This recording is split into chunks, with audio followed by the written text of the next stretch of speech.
Graças, paz, irmãos. Boa tarde a todos. Hoje a gente vai falar ainda sobre o Espírito Santo no aconselhamento. Como não deu para a gente falar sobre tudo, sobre o papel do Espírito Santo no aconselhamento na última semana, hoje a gente vai continuar falando primeiramente, mais especificamente, sobre a questão da mudança e do aconselhamento de pessoas incrédulas. Tá ok? Então, hoje, não esqueçam, ainda é falando sobre o Espírito Santo e o aconselhamento.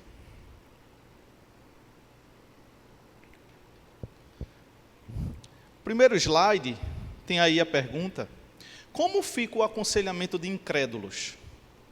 Já que, como a gente viu semana passada e algumas semanas atrás também, que uma verdadeira mudança ela só pode ocorrer se o Espírito Santo habita dentro dessa pessoa. Ou seja, se essa pessoa aceitou o Senhor Jesus Cristo como seu Salvador, logo o Espírito Santo habita dentro dela. Sem isso, não há possibilidade de haver mudança verdadeira, de haver mudança durável e permanente.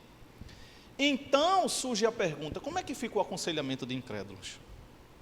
O primeiro slide diz: quando chamamos pessoas a responder às dificuldades pela fé em Jesus, estamos dizendo o mesmo para quem confia nele e para aqueles que ainda não fizeram. A convocação à fé é um pouco diferente em cada caso. Estamos chamando o incrédulo da fé à salvação e estamos chamando o crente da fé à santificação. O que é que o autor está querendo dizer aqui? Ele disse que para aconselhar incrédulos e para aconselhar uma pessoa crente, a gente usa a mesma abordagem. Veja, isso pode parecer contraditório com o que eu já disse anteriormente, mas eu vou explicar e mostrar que não é. Então, para a gente aconselhar um incrédulo e para a gente aconselhar um crente, a gente usa a mesma abordagem. Qual é a abordagem? Chamar essa pessoa à fé no Senhor Jesus Cristo. Aqueles que são incrédulos, a gente chama a fé salvadora, e aqueles que já são crentes, a gente chama essa pessoa à fé santificadora. É a única coisa que muda, mas a metodologia é a mesma. Você vai pregar o evangelho para essas duas pessoas, esses dois tipos de pessoas, o incrédulo e o crente. Só que se lembram que eu já tinha dito umas semanas atrás, que quando a gente vai aconselhar um incrédulo, que é declaradamente incrédulo, a gente não deve ficar na expectativa de mudança dessa pessoa. Por quê? Porque o Espírito Santo não habita nessa pessoa. Quando a gente aconselha um crente, a gente tem a expectativa de que essa pessoa mude e ela consiga obedecer aos mandamentos que estão escritos na palavra de Deus. Então, se houver uma diferença, não é na abordagem, mas sim na expectativa que o conselheiro tem que ter em relação ao aconselhado. Eu aconselho da mesma forma um incrédulo e um crente, mas eu espero coisas de um crente que eu não devo esperar de um incrédulo, a não ser, como eu já tinha dito, que essa pessoa se arrependa dos seus pecados e creia no Senhor Jesus Cristo, isso com o poder do Espírito Santo na vida dessa pessoa. Uma segunda razão que devemos professar é que o aconselhamento começa e muitas vezes não sabemos se o nosso aconselhado é um crente ou não. Então, isso é algo importante a gente notar. Por quê? Porque muitas vezes a gente aconselha pessoas de dentro da igreja e, como eu tinha dito anteriormente, que de uma pessoa crente eu tenho a expectativa de mudança, só que eu aconselho essas pessoas e elas não mudam. E eu começo a aconselhar de novo e essa pessoa não muda. Talvez seja o caso dessa pessoa não ser cristã e eu não saiba. Então, eu não devo chamar apenas essa pessoa a uma fé santificadora. Eu devo chamá-la à crença no Senhor Jesus Cristo, ao arrependimento.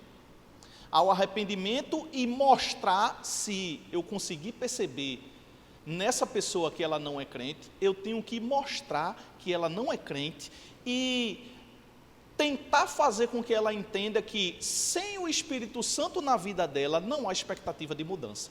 É por isso que ela não muda. Vejam, que eu não estou dizendo que são todos os casos. Pode ter casos de pessoas que são crentes dentro da igreja, cujo Espírito Santo habite dentro dessa pessoa, mas essa pessoa demore anos para conseguir um resultado devido à teimosia, devido à rebelião contra Deus, mesmo sendo um crente. Tá ok? Então, eu não devo, pelo fato da pessoa não mudar no tempo que eu espero que ela mude, dizer que essa pessoa não é cristã. Mas eu também não devo acreditar de maneira pia que essa pessoa é cristã enquanto ela não demonstrar resultados de mudança na vida dela. Então a gente tem que ser cauteloso. Nem eu posso dizer ela não é cristã, mas se eu não vejo mudança, eu também não posso dizer de maneira segura que ela é uma cristã. Então eu já devo abrir espaço para a hipótese dela não ser uma pessoa crente. E se ela não é uma pessoa crente, eu tenho que falar isso para ela e mostrar que não há possibilidade de mudança enquanto o Espírito não habitar dentro do coração dessa pessoa.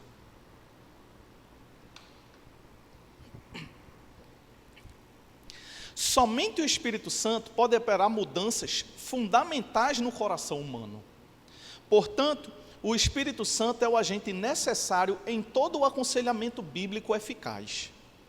A menos que o Espírito Santo esteja trabalhando no coração do aconselhado, qualquer mudança aparente será ilusória, superficial ou temporária.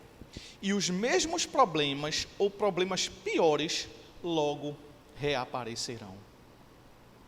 Como eu tinha dito outra vez, isso é algo que passa despercebido de um aconselhamento que não é um aconselhamento baseado na Escritura, que não é um aconselhamento bíblico.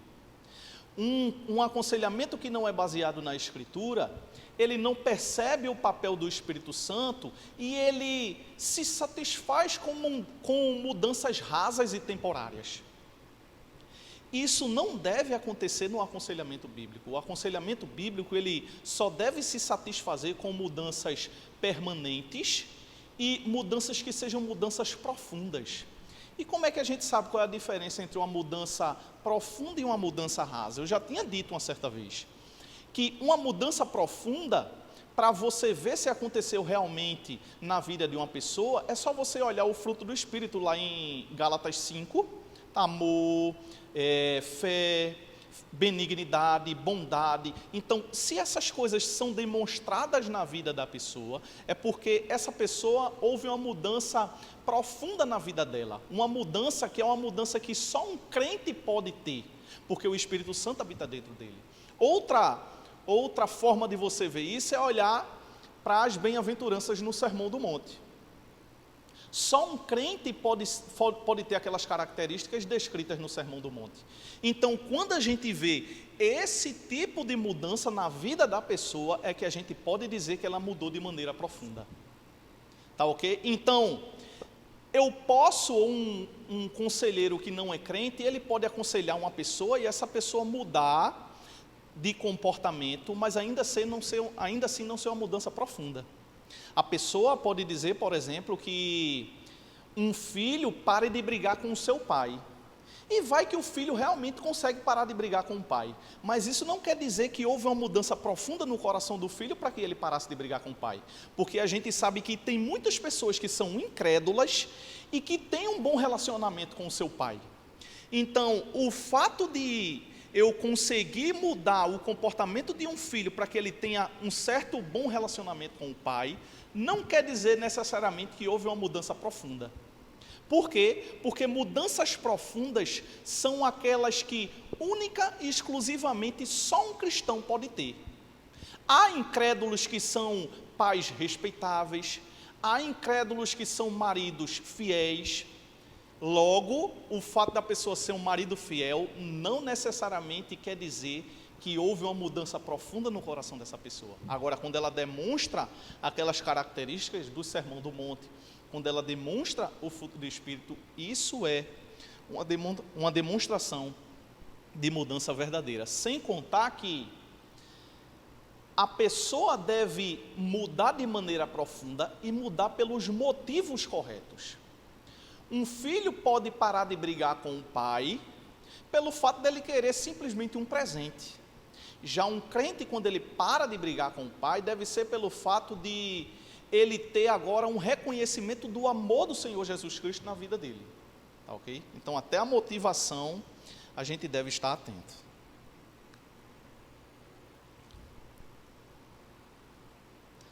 Agora a gente vai ver aqui uma citação de Viktor Frankl. Por que eu estou citando aqui Viktor Frankl? Porque, como o pastor Wendel já me disse aí uma certa vez, que na universidade hoje em dia, os conselheiros ou aquelas pessoas que estudam psicologia, geralmente elas recorrem a Viktor Frankl, que é um tipo de psicologia, digamos assim, que o pessoal gosta mais hoje em dia, que é mais aceitável, que, digamos assim, é até mais profundo do que outros tipos de aconselhamento, mas não chega na profundidade do aconselhamento bíblico.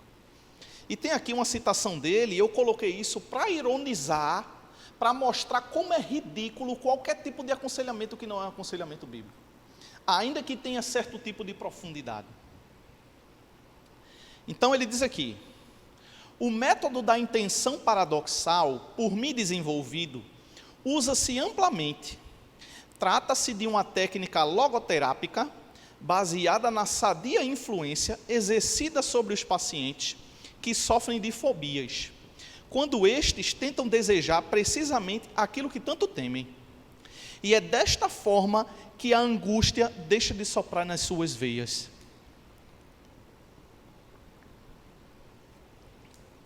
Então, Viktor Frankl, ele usa um método que ele chama de... Cadê aqui?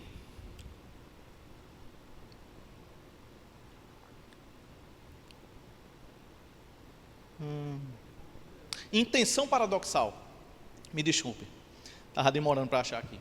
É um método que eles chamam de, que Viktor Frankl inventou, que ele chama de intenção paradoxal, que nada mais é do que as pessoas que têm certo tipo de medo, ou que ele chama de fobia, a algumas coisas, o que é que ele faz? Ele diz o seguinte: olha, você tem medo, por exemplo, de sair na rua, então o que é que você tem que fazer? Tem que sair na rua. Para que você vença aquele medo que você tem que agir contrário àquilo que você tem medo. Se você tem medo de sair na rua, então vá lá e saia. Só que é o seguinte, veja que ele aplicou uma certa vez, e ele aprova, foi aplicado uma certa vez essa intenção paradoxal, numa pessoa que tinha medo de ser gay. Ela tinha medo de ser homossexual, ela tinha fobia a isso.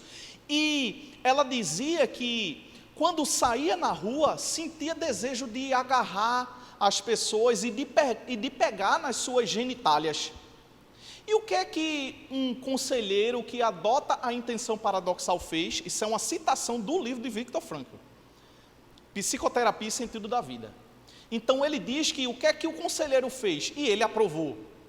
O conselheiro disse o seguinte: olha, você tem medo de ser homossexual? O cara disse: tem. Você tem medo de pegar nas genitálias de alguém no meio da rua? Ele disse: tenho. Sabe o que é que você tem que fazer? Aí o rapaz disse: não. Aí ele disse: vá lá e pegue. Quando você estiver no meio da rua, você pega no órgão genital de alguém. Aí, segundo ele, houve uma mudança nessa pessoa, e eu não duvido que seja verdade. A pessoa olhou, viu que aquilo era ridículo e não foi pegar ou parou esse desejo de tocar nos genitais de pessoas no meio da rua. Então houve uma mudança. O problema é o seguinte: houve uma mudança, mas essa mudança foi superficial, foi por um motivo que não é um motivo bíblico, que é o amor a Jesus Cristo, e foi utilizado um método que é um método antibíblico, é um método que é pecaminoso. Jamais você deve estimular uma pessoa a pegar no órgão genital de outra no meio da rua. Isso é completamente ridículo. Então, um aconselhamento que não é bíblico, ele chega ao ponto de um ridículo feito esse. Viktor Frankl, se tivesse vivo hoje, se me encontrasse qualquer dia com ele, com certeza eu queria dizer: olha, tem até certo tipo de profundidade no seu aconselhamento, mas aquela questão da intenção paradoxal é algo ridículo. Então vocês que veem certa beleza e algo de verdade na psicoterapia de Viktor Frankl, entendam, isso é completamente antibíblico. Não há nenhum tipo de aconselhamento que cause mudanças profundas, usando métodos corretos, métodos que são aceitáveis a Deus, e com motivações. A mudança vem de uma motivação que é aceitável a Deus, só o aconselhamento bíblico. Então veja como é ridículo um aconselhamento, um tipo de aconselhamento que é adotado por Viktor Frankl. Agora a gente vai falar sobre os meios que o Espírito utiliza para gerar mudança na vida das pessoas. A noção familiar de sair do caminho de Deus é útil como uma lembrança de que o Espírito é o principal ator no aconselhamento. Mas se não formos cuidadosos com essa ideia, ela pode também nos levar a alguma distorção no nosso entendimento do relacionamento entre a obra do Espírito e a obra do conselheiro. Em outras palavras, ele está dizendo aqui, qual é um dos meios que o Espírito utiliza para gerar mudança nas pessoas? O conselheiro, a pessoa do conselheiro, o ser humano. Então, apesar de ter algo de verdade nessa ideia de que a gente não deve interromper, a gente deve sair do meio da relação entre o Espírito e aquela pessoa que é o aconselhado, mas o Espírito também se utiliza de nós para que haja esse relacionamento entre o aconselhado e o Espírito Santo. Então, a gente deve sim, entendendo da maneira correta, sair do meio do Espírito Santo. O que é sair do meio?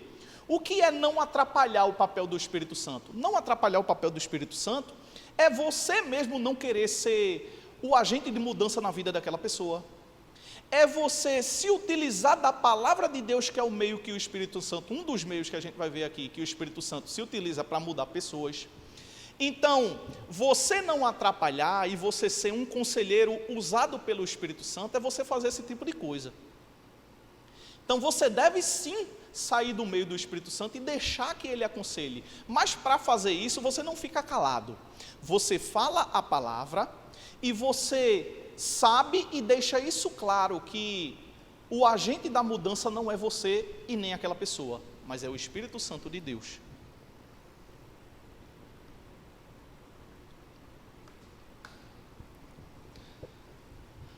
A oração ocupa um lugar central no aconselhamento cristão, tanto para o conselheiro quanto para o consulente. Qualquer aconselhamento que não seja baseado no entendimento de que é somente o poder de Deus que transforma o consulente, se constitui essencialmente não cristão. Portanto, a oração deve ter o lugar de proeminência, pois tanto o conselheiro como o consulente devem buscar o auxílio divino, ambos dependendo de Deus para recebê-lo. Outro meio que o Espírito Santo utiliza para mudar a vida das pessoas, se utilizando também do conselheiro, é a oração. No aconselhamento, como em qualquer ocasião de nossa vida, não há momentos corretos para a oração. Qualquer momento é momento de oração. Então, você não deve apenas pensar que num aconselhamento você deve orar no começo e orar no final. No aconselhamento você ora o tempo todo e você pode parar um momento de aconselhamento para orar ali no meio. Seja lá quantas vezes for, as vezes que você achar necessária. Por quê? Porque isso vai mostrar, tanto a você mesmo, como ao aconselhado, que vocês dois são completamente dependentes do Espírito Santo de Deus, para que haja mudança na vida dessa pessoa. Então, a oração é uma demonstração de humildade, e é uma demonstração de que você sabe que você não é o agente de mudança na vida do aconselhado. E demonstra também ao aconselhado que ele tem que ser completamente dependente do Espírito Santo para que haja mudança na vida dele. Então, um primeiro meio que o Espírito utiliza é o conselheiro humano, o segundo é a oração, e o terceiro, é claro, não poderia faltar, é a palavra de Deus. O Espírito deseja ensinar o povo de Deus. O Espírito deseja ensinar o povo de Deus. Assim, ele autoriza uma palavra dinâmica, inerrante e autoritativa. Essa palavra se torna a base do ministério do Espírito. Quando o Espírito convence, ele o faz por meio da palavra de Deus. Quando o Espírito nos ensina como indivíduos, ele o faz abrindo os nossos olhos para as palavras da Escritura. Isso já deve estar claro para quem vem acompanhando essa série de estudos sobre aconselhamento bíblico. A palavra de Deus, ela é central no aconselhamento. Ela é algo indispensável. Ela é um dos meios que o Espírito Santo utiliza para gerar mudança na vida daquelas pessoas, ao ponto de muitas vezes a Bíblia dizer que é a própria palavra quem transforma as pessoas. Então, um aconselhamento sem a palavra de Deus não é um aconselhamento que agrade a Deus.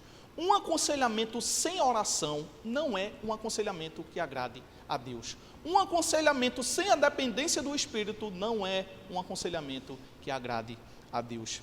Isso só o aconselhamento bíblico pode dar àqueles que querem agradar a Deus no momento de aconselhamento.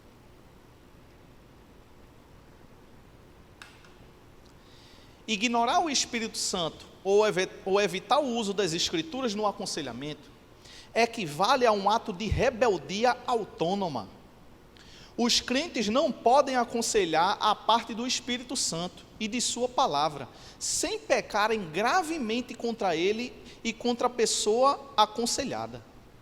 Qualquer contexto de aconselhamento que se divorcie desses elementos forma um contexto decisivamente não cristão.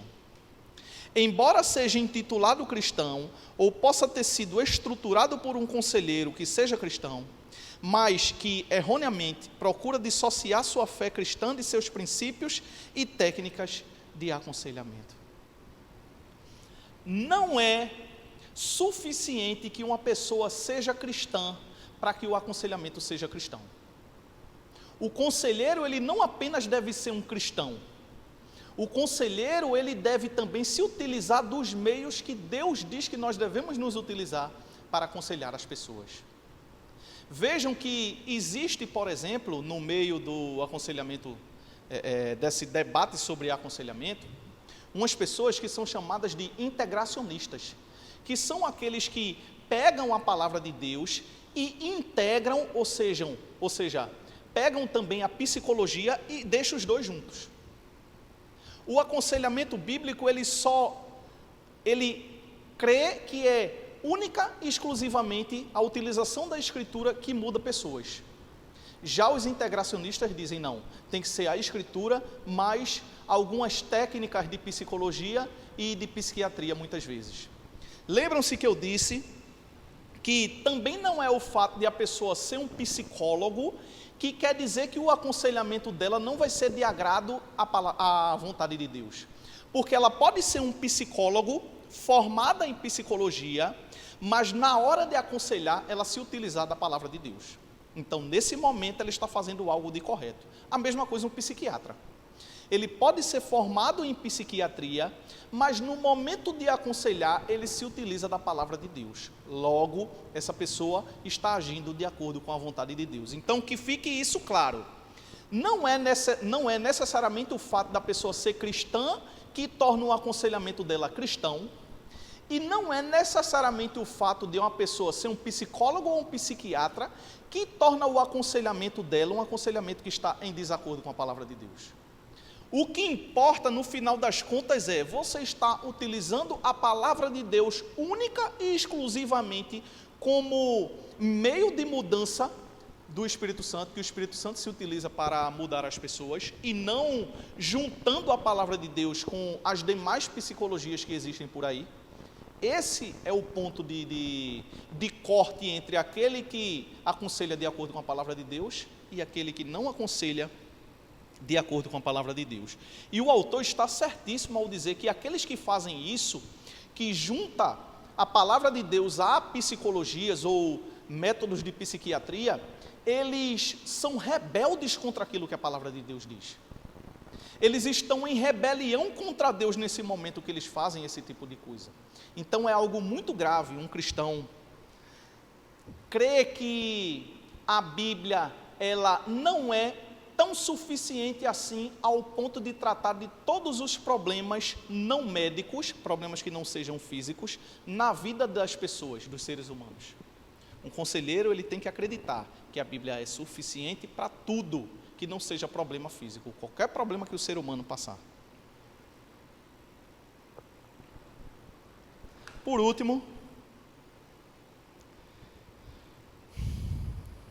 o último slide diz: por que existem cristãos sem paz à procura de pessoas que nada sabem da paz de Deus que sobrepuja todo entendimento? Como é que ministros cristãos remetem gente de suas igrejas, sofredora por falta de domínio próprio, a um psiquiatra que nunca pôde descobrir o segredo do domínio próprio em sua vida pessoal? Exteriormente, ele dá a impressão de que é calmo e seguro, amadurecido, paciente e até suave. Poderá ser esta sua real condição interna se ele não conhece a Jesus Cristo? Poderá ele ter esse fruto do Espírito sem contar com o Espírito? Então, Jay Adams, ele se escandaliza, assim como todos aqueles que adotam o aconselhamento bíblico, se escandalizam pelo fato de muitos pastores, hoje em dia, enviarem pessoas que estão com problemas nas suas igrejas a um dito especialista na área. Quando o especialista na área deveria ser o próprio pastor, que é ele quem é o especialista em alma. É ele quem deve tratar da alma do ser humano, se utilizando dos meios que Deus ordenou em sua palavra. É ele que deve ser aquele que aconselha a igreja junto com os demais membros da igreja. E não um dito especialista que nem conhece a palavra de Deus e muitas vezes nem é cristão. Então, meus irmãos, a gente finaliza por aqui. E como eu friso sempre, novamente, pelo amor do nosso Senhor Jesus Cristo, deixemos de lado essas vãs filosofias humanas, que são os métodos de psicologia e de psiquiatria, e recorramos, voltemos novamente à confiança na palavra de Deus, que é viva, eficaz, inerrante e poderosa. Que Deus nos abençoe e até a próxima.